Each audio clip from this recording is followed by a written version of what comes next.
Harry Potter और Azkaban का कैदी अध्याय 15 क्विडिच का फाइनल। उसने मुझे चिट्ठी भेजी है, हरमाइनी ने चिट्ठी आगे बढ़ाते हुए कहा। हैरी ने चिट्ठी ले ली। चर्मपत्र गीला था। बड़ी बड़ी बूंदों के कारण स्याही कई जगह पर इतनी फैल गई थी कि पढ़ना मुश्किल था। प्रिय हरमाइनी, हम हार गए हैं। उसे हॉगवर्ट्स लाने की इजाज़त मिल गई है। मृत्युदंड की तारीख बाद में तय होगी। विकी को लंदन में बहुत मज़ा आया। तुमने जो हमारी मदद की है हम उसे कभी नहीं भूलेंगे। वो लोग ऐसा नहीं कर सकते। वो ऐसा नहीं कर सकते। बकबीक खतरनाक नहीं है, हैरी बोला। मैल्फॉय के डैडी ने खतरनाक प्राणी खात्मा समिति को डरा दिया है। तुम जानते हो वो कैसे हैं। समिति में बहुत से मूर्ख बूढ़े थे, वो सब डरे हुए थे। जाहिर है अपील होगी जैसी हमेशा होती है, लेकिन मुझे उम्मीद नहीं है कि कुछ भी बदलेगा। नहीं, कुछ तो बदलेगा। इस बार तुम अकेले नहीं हो हरमाइनी, मैं मदद करूंगा। ओह रॉन। हरमाइनी ने अपनी बाहें रॉन के गले में डाल दी और फूट फूट कर रोने लगी। रॉन दहशत में आ गया। उसके सिर के ऊपरी हिस्से को अजीब ढंग से थपथपाने लगा। आखिरकार हरमाइनी दूर हट गई। वो सुबकते हुए बोली, रॉन, मुझे स्कैबर्ड्स के बारे में सचमुच बहुत दुख है। ओह, वो बहुत बूढ़ा हो चुका था, रॉन ने कहा। हरमाइनी ने उसे छोड़ दिया। इस बात से वो राहत महसूस कर रहा था और वो किसी काम का भी नहीं था। हो सकता है मम्मी डैडी मेरे लिए अब उल्लू खरीद दें। ब्लैक की दूसरी घुसपैठ के बाद विद्यार्थियों की सुरक्षा इंतजाम कड़े हो गए थे। हैरी, रॉन और हरमाइनी के लिए शाम को हैग्रिड के घर जाना असंभव हो गया था।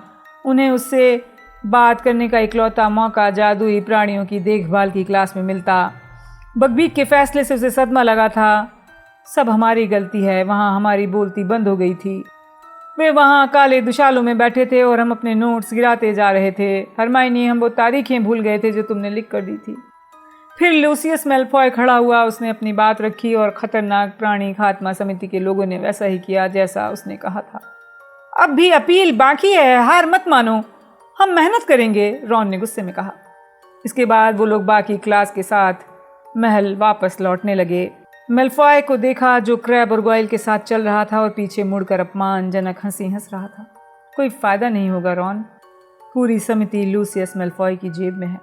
हम तो बस कोशिश कर रहे हैं कि विकी का बचा हुआ समय अच्छा गुजरे। हम उसके लिए इतना ही कर सकते हैं, हैग्रिड ने दुख भरी आवाज में कहा। हैग्रिड मुड़ा और तेजी से अपनी झोपड़ी की तरफ चला गया। उसने अपना चेहरा अपने रुमाल में छुपा लिया। उस रोतले को देखो। मैल्फॉय, क्रैब और गॉयल महल के दरवाजे के भीतर छुपकर उनकी बातें सुन रहे थे। क्या इतना घटिया आदमी तुमने देखा है, मैल्फॉय ने कहा, और वो हमारा टीचर है।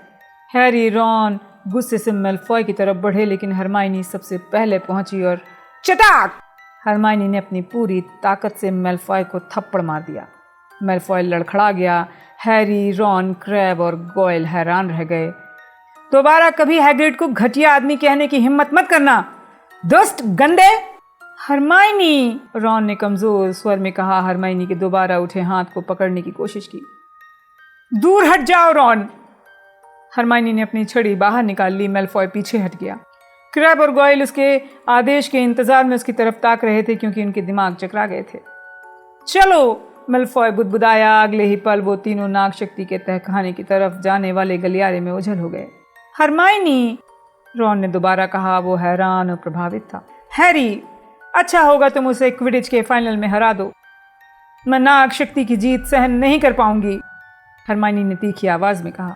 सम्मोहन की क्लास का समय हो गया था। रॉन ने हरमाइनी को तारीफ भरी नजरों से देखा। अच्छा होगा हम चल दें। जैसे ही हैरी ने क्लासरूम का दरवाजा खोला, प्रोफेसर फ्लिटविक ने थोड़ा फटकारते हुए कहा, तुम लोगों को देर हो गई है बच्चों, जल्दी से अंदर आ जाओ और अपनी छड़ियां बाहर निकालो। हम लोग आज प्रसन्नता सम्मोहन का अभ्यास कर रहे हैं। हैरी और रॉन ने पीछे वाली डेस्क पर अपना बैग खोला। रॉन ने पीछे पलट कर देखा, हरमाइनी कहाँ गई। हैरी ने पलट कर देखा, हरमाइनी क्लास में दाखिल नहीं हुई थी। हालांकि हैरी ने जब दरवाज़ा खोला था तो वो उसके पास खड़ी थी। बड़ी अजीब बात है, शायद बाथरूम गई हो, हैरी ने रॉन को घूरते हुए कहा। लेकिन क्लास खत्म होने तक वो नहीं लौटी। प्रसन्नता सम्मोहन से उसे अच्छा लगता, रॉन ने कहा। सभी विद्यार्थी लंच के लिए जाने लगे। वो खुलकर मुस्कुरा रहे थे क्योंकि प्रसन्नता सम्मोहन की वजह से वो खुश महसूस कर रहे थे। हरमाइनी लंच में नजर नहीं आई। एप्पल पाई खत्म होते होते प्रसन्नता सम्मोहन का असर कम हो गया। हैरी और रॉन को चिंता होने लगी। कहीं ऐसा तो नहीं मैल्फॉय ने उसे कुछ कर दिया हो, रॉन ने चिंता से कहा जब वो गरुण द्वार टावर के पास जाने वाली सीढ़ियों पर तेजी से चढ़े। वो पहरा देने वाले दैत्यों के पास से गुजरे, मोटी औरत को पासवर्ड बताया, अटकन चटकन और तस्वीर के छेद से होते हुए हॉल में पहुंच गए। हरमाइनी एक टेबल पर बैठी थी, गहरी नींद में थी। उसका सिर अंकों का जादुई महत्व की एक खुली किताब पर था। रॉन उसके एक तरफ बैठा और हैरी दूसरी तरफ। हैरी ने उसको हिलाकर जगाया। क्या? हरमाइनी चौंक कर जागी, घबरा कर चारों तरफ देखने लगी। क्या? चलने का समय हो गया। हमें कौन सी क्लास में जाना है? ज्योतिष की, लेकिन उसमें अभी 20 मिनट हैं। हरमाइनी, तुम सम्मोहन की क्लास में क्यों नहीं आई? ओह, मैं सम्मोहन की क्लास में जाना तो भूल ही गई। लेकिन तुम भूल कैसे सकती हो? क्लासरूम के बाहर तो तुम हमारे साथ आई थी। मुझे यकीन नहीं हो रहा, हरमाइनी ने दुखी होते हुए कहा। क्या प्रोफेसर फ्लिटविक गुस्सा कर रहे थे? ओह, ये सब मेलफॉय के कारण हुआ। मैं उसके बारे में सोच रही थी और सब भूल गई। तुम्हें पता है हरमाइनी, रॉन ने अंकों का जादुई महत्व की उस बड़ी किताब को देखते हुए कहा, जिसका प्रयोग हरमाइनी तकिए के रूप में कर रही थी। मुझे लगता है तुम बर्दाश्त नहीं कर पा रही हो, बहुत ज्यादा पढ़ने की कोशिश कर रही हो। नहीं, ऐसी बात नहीं है। हरमाइनी ने आंखों पर से बाल हटाए, अपने बैग की तलाश करते हुए इधर उधर देखा। मुझसे बस एक गलती हो गई है। अच्छा होगा मैं प्रोफेसर फ्लिटविक के पास जाकर माफ़ी मांग लूँ। मैं तुमसे ज्योतिष की क्लास में मिलती हूँ। हरमाइनी 20 मिनट बाद प्रोफेसर ट्रेलोनी की क्लासरूम में जाने वाली सीढ़ियों पर उनसे मिली, बहुत परेशान थी। मुझे यकीन नहीं हो रहा कि मैंने प्रसन्नता सम्मोहन वाली क्लास छोड़ दी है। मेरा दावा है कि ये सम्मोहन परीक्षा में आएगा। प्रोफेसर फ्लिटविक ने इशारा किया था कि ये परीक्षा में आ सकता है। वो साथ साथ सीढ़ी चढ़कर दम घोंटू मीनार कक्ष में पहुंचे। हर छोटी टेबल पर एक भाग्य दर्पण था। मुझे लग रहा है भाग्य दर्पण अगले टर्म में शुरू होगा, रॉन बुदबुदाया। वो सावधानी से ताक रहा था कि प्रोफेसर ट्रेलोनी कहीं छिपकर सुन तो नहीं रही हैं। स्वागत है, चिर परिचित धीमी आवाज आई और प्रोफेसर ट्रेलोनी हर बार की तरह इस बार भी अंधेरे के बीच से नाटकीय तरीके से प्रकट हुई। पार्वती और लेवेंडर रोमांच से थिरक उठी। उनके चेहरे पर भाग्य दर्पण की दूधिया रोशनी पड़ रही थी। मैंने भाग्य दर्पण को थोड़ा पहले पढ़ने का फैसला किया है, प्रोफेसर ट्रेलोनी ने कहा। ज्योतिष शास्त्र से मुझे पता चला है कि भाग्य दर्पण तुम्हारी परीक्षा में आएगा, इसलिए मैं तुम्हें पर्याप्त प्रैक्टिस कराना चाहती हूँ।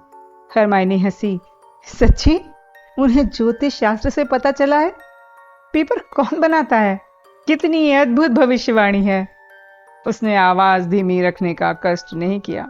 ये कहना मुश्किल था कि प्रोफेसर ट्रेलोनी ने ये शब्द सुने या नहीं।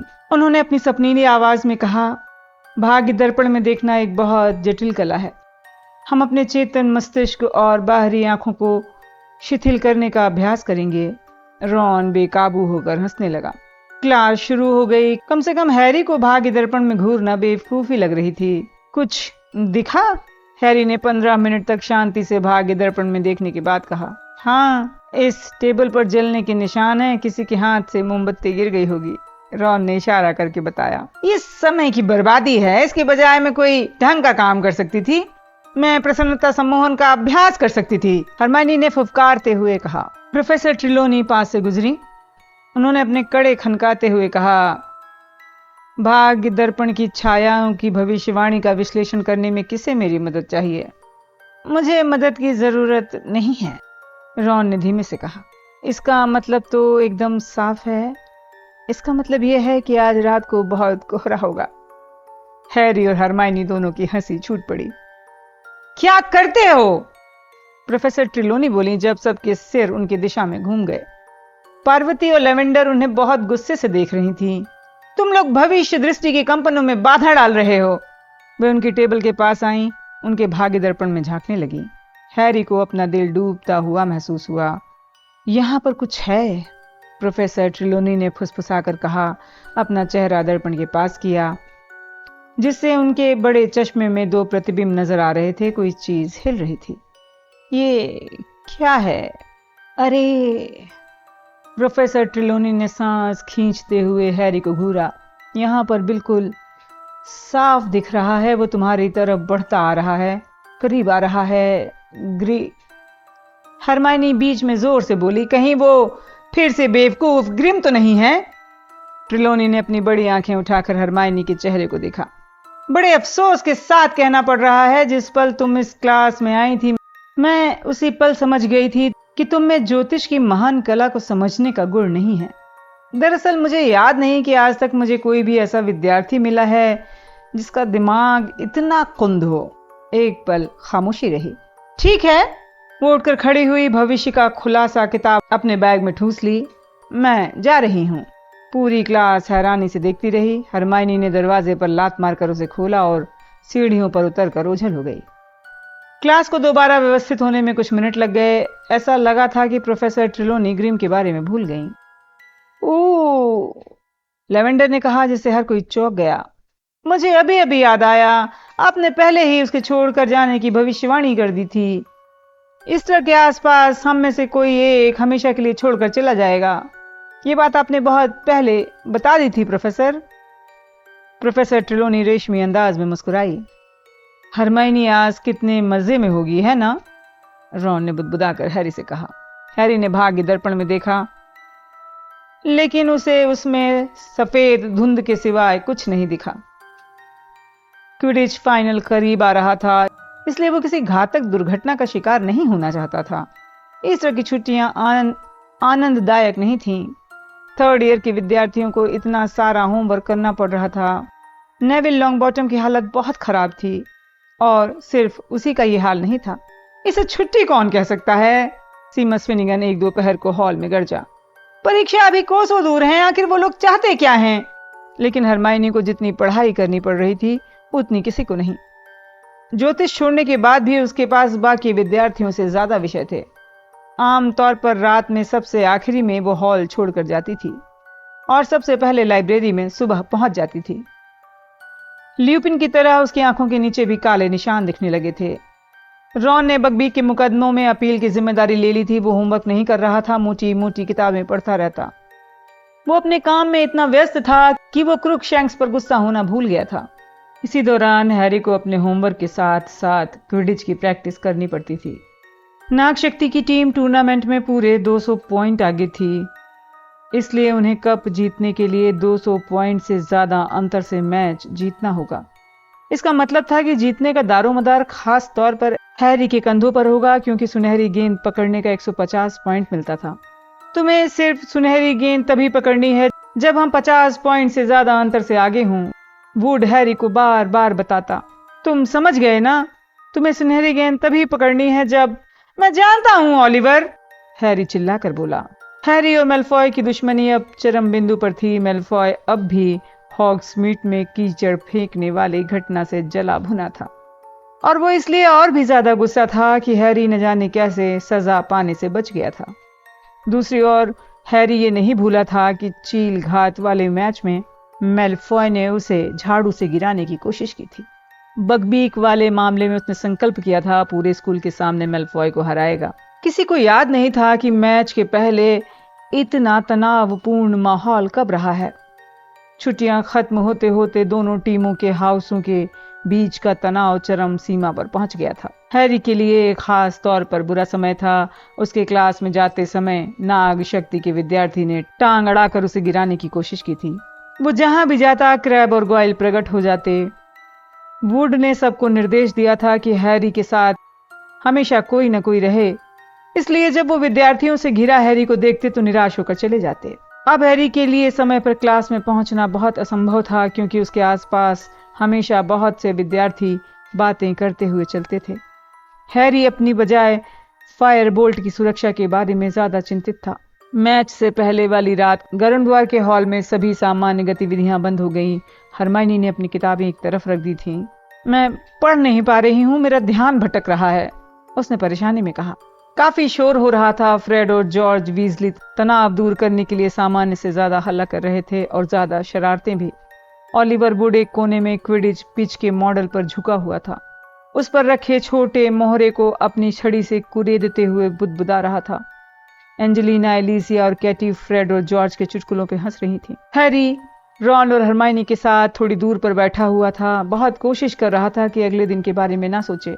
हालांकि हरमाइनी भी बहुत दहशत में थी, लेकिन उसने हिम्मत बंधाते हुए कहा, जीत तुम्हारी होगी, तुम्हारे पास फायर बोल्ट है। उसे राहत का एहसास हुआ जब वुड अचानक खड़े होकर चिल्लाया, सभी खिलाड़ी अपने अपने बिस्तर पर। हैरी अच्छी तरह सो नहीं पाया। सपना देखा कि वो ज्यादा देर तक सोता रह गया। वुड चीख रहा था, तुम कहाँ थे? तुम्हारे बजाय नेविल को खिलाना पड़ा। फिर उसने सपना देखा कि मेलफॉय और नाग शक्ति की टीम के बाकी खिलाड़ी मैच में ड्रैगन की सवारी कर रहे थे। वो तूफानी रफ्तार से उड़ रहा था और मेलफॉय के ड्रैगन के मुंह से निकलने वाली लपटों से बचने की कोशिश कर रहा था। तभी उसे एहसास हुआ कि वो अपनी फायर बोल्ट भूल आया है। वो ऊंचाई से गिरने लगा और एक झटके के साथ जागा। हैरी को कुछ पल बाद ही समझ में आया कि मैच तो अभी हुआ ही नहीं है। उसे बहुत प्यास लग रही थी। वो खामोशी से बिस्तर से उतरा और खिड़की के नीचे रखे चांदी के जग में से पानी पीने लगा। बाहर शांति और सन्नाटा था। हवा बिल्कुल नहीं चल रही थी।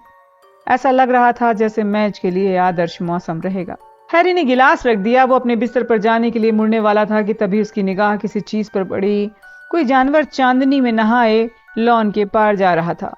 ये ग्रिम नहीं हो सकता, अभी नहीं, मैच के ठीक पहले।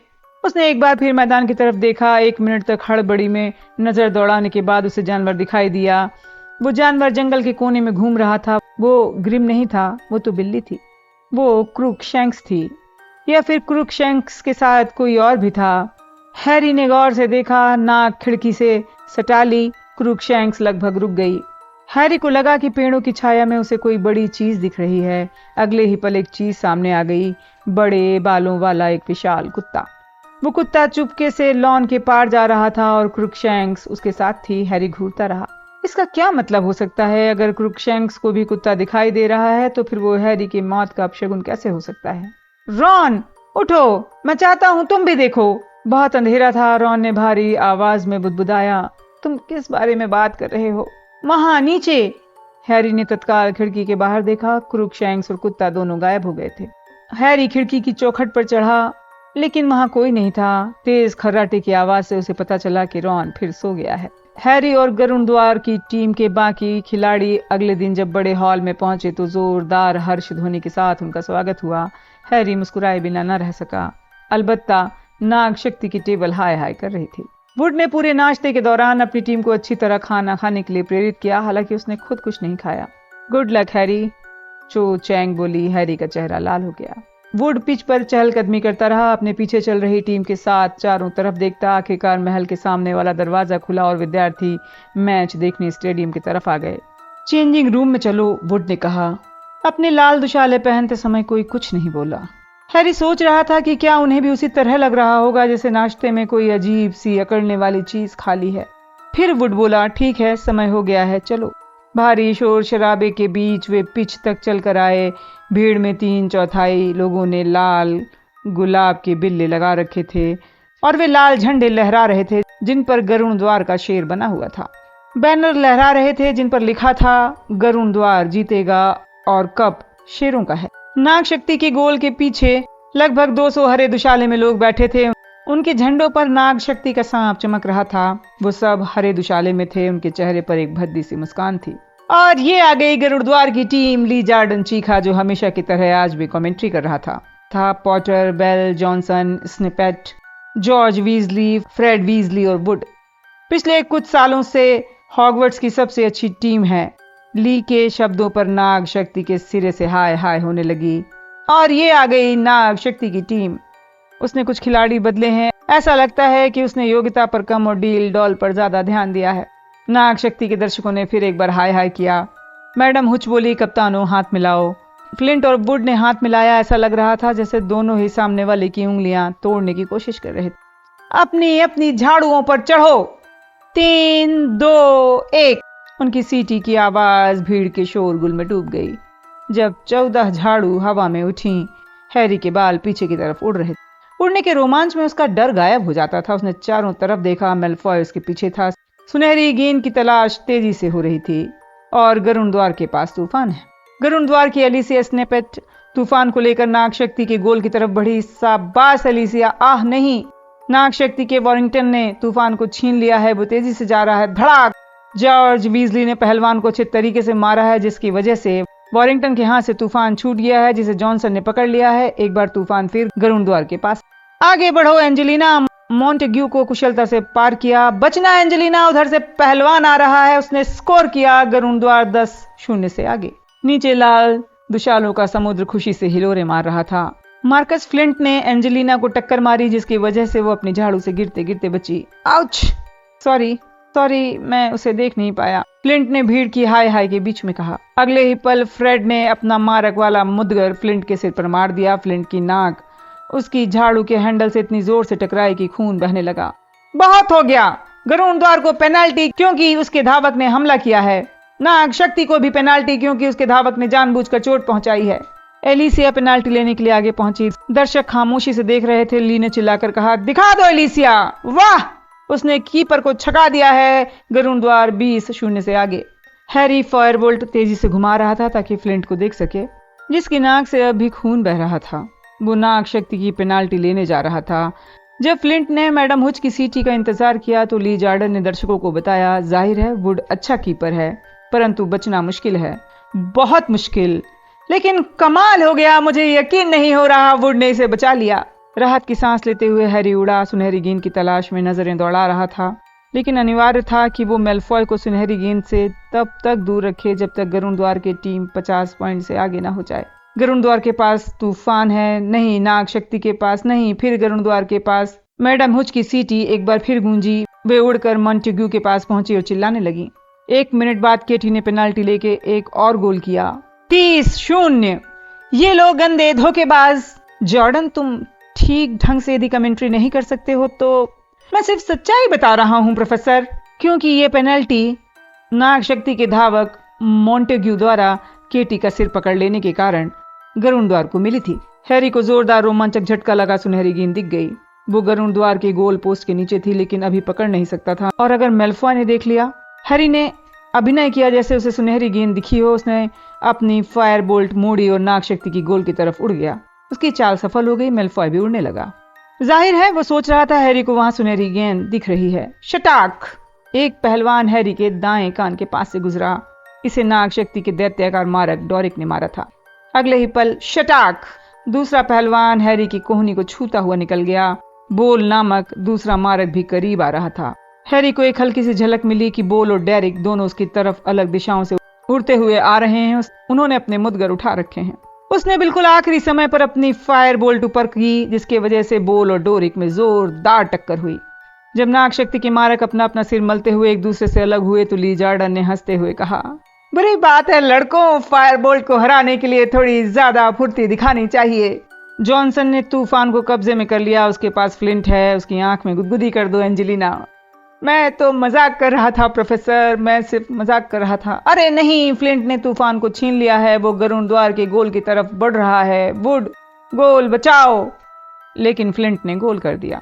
ली ने इतनी गंदी गाली दी कि प्रोफेसर मैगोनिगल ने उससे जादुई मेगाफोन छीनने की कोशिश की। सॉरी प्रोफेसर, दोबारा नहीं होगा। तो गरुण द्वार 30-10 से आगे है। गरुण द्वार के पास तूफान है। हैरी ने जितने मैच खेले थे उसमें सबसे गंदा मैच था। मैडम उस दोनों टीमों को पेनाल्टी दे रही थी। वुड ने एक बार फिर शानदार तरीके से गोल बचा लिया, जिससे स्कोर 40-10 हो गया था।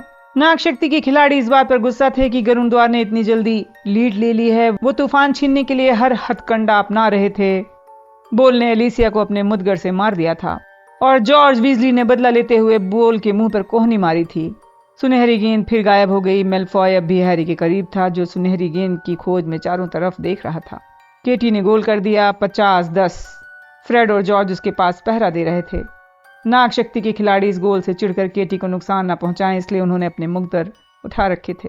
बोल और डोरिक ने फ्रेड और जॉर्ज की अनुपस्थिति का लाभ उठाया और वुड को घायल कर दिया। उन्होंने दोनों पहलवान वुड की तरफ दे मारे, जो एक के बाद एक उसके पेट में लग गए। वुड की हवा निकल गई। वो अपनी झाड़ू पकड़े पकड़े घूम गया। मैडम हुच ने आपा खो दिया। वे बोल और डोरिक पर बरसते हुए चीखीं, जब तक तूफान गोल के आसपास ना हो तब तक कीपर पर हमला नहीं होता। गरुण द्वार को पेनाल्टी, और एंजेलिना ने पेनाल्टी लेकर गोल कर दिया। 60-10। कुछ पल बाद फ्रेड जीजली ने वॉरिंगटन की तरफ पहलवान मार दिया, जिससे उसके हाथ से तूफान छूट गया। एलिसिया ने तूफान को पकड़कर नाग शक्ति के गोल में डाल दिया। 70-10। हैरी पिच के चारों तरफ उड़ रहा था। उसे महसूस हुआ सैकड़ों आंखें उस पर जमी हैं। मेलफॉय हैरी के ठीक पीछे था। हैरी को गेंद दिखी। वो 20 फुट ऊपर चमक रही थी। हैरी ने रफ्तार बढ़ा दी। उसने अपना हाथ फैलाया, लेकिन अचानक फायर बोल्ट धीमी हो गई।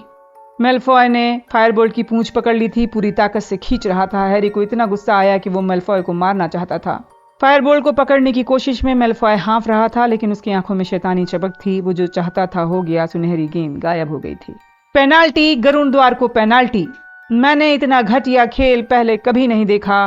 फिर वो मेलफॉय को डांटने के लिए उड़कर आई, जो अपनी निम्बस 2000 पर वापस बैठ रहा था। धोखेबाज, निकम्मे, ली जॉर्डन मेगाफोन से चिल्ला रहा था और प्रोफेसर मैगोनिकल की पहुंच से दूर नाच रहा था। घटिया, मक्कार। प्रोफेसर मैगोनिकल ने उसे रोकने की कोशिश भी नहीं की।